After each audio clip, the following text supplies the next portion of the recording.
সংগঠন ছাত্রলীগের বাগেরহাটের নেতা সাদ্দামের স্ত্রী ও সন্তানের মরদেহ নিজ গ্রাম ডাঙ্গায় পারিবারিক কবরস্থানে দাফন করা হয়েছে। প্যারোলে মুক্তি না পাওয়ায় জানাজাতেও অংশ নিতে পারেননি সাদ্দাম। শেষবারের মতো দেখতে বাগেরহাট থেকে যশোর কারাগারে নেওয়া হয় স্ত্রী সন্তানের মরদেহ। এই ঘটনায় দেশ জুড়েই তৈরি হয় ব্যাপক সমালোচনা। অভ্যুত্থানের পর থেকে নিজের দল আওয়ামী লীগকে বিপদে ফেলে স্বার্থপরের মতোই ভারতে পালিয়ে বেঁচেছেন সাবেক প্রধানমন্ত্রী শেখ হাসিনা। তার পালানোর পর কার্যত ধ্বংস হয়ে গেছে তার ক্ষমতাসীন দলগুলো। আওয়ামী লীগ আর ছাত্রলীগ নিষিদ্ধ হওয়ার পর বিভিন্ন হেভিওয়েট নেতা নেত্রীরাও পালিয়েছেন যে যার মতো করে। এমনকি ধরা পড়ে কারাগারে বন্দীও হয়েছেন অনেকে। আর তাদের অপরাধের মাসুল গুনতে হচ্ছে নিরপরাধ বাবা মা, ভাই বোন আর স্ত্রী সন্তানদের। তেমনি এবার এমন এক হৃদয় বিদারক ঘটনা ঘটেছে যা রীতিমতো নাড়া দিয়ে গেছে গোটা এলাকাবাসীকে।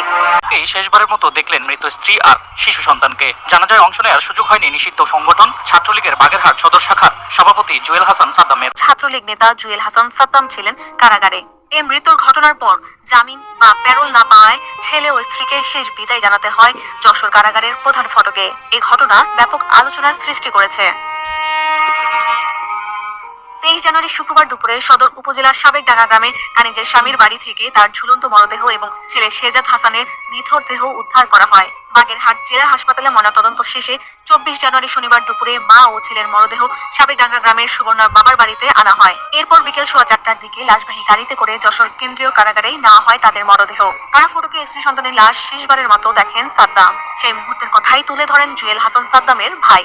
আমার ভাই এই বাচ্চাকে কোলে নিতে পারেনি, এই আক্ষেপে কালকে আমার ভাই বলছে যে জীবিত অবস্থায় যখন কোলে নিতে পারলাম না, তখন আমি মৃত্যুর পরে আমি কোলে নিয়ে কি করবো? আমার ভাইপো মাথায় হাত বুলিয়ে বলেছে, আমি ভালো বাবা হতে পারলাম না, আমি ভালো স্বামী হতে পারলাম না, আমার ক্ষমা করে দিও। এটা হচ্ছে আমার ভাইয়ের শেষ কথা।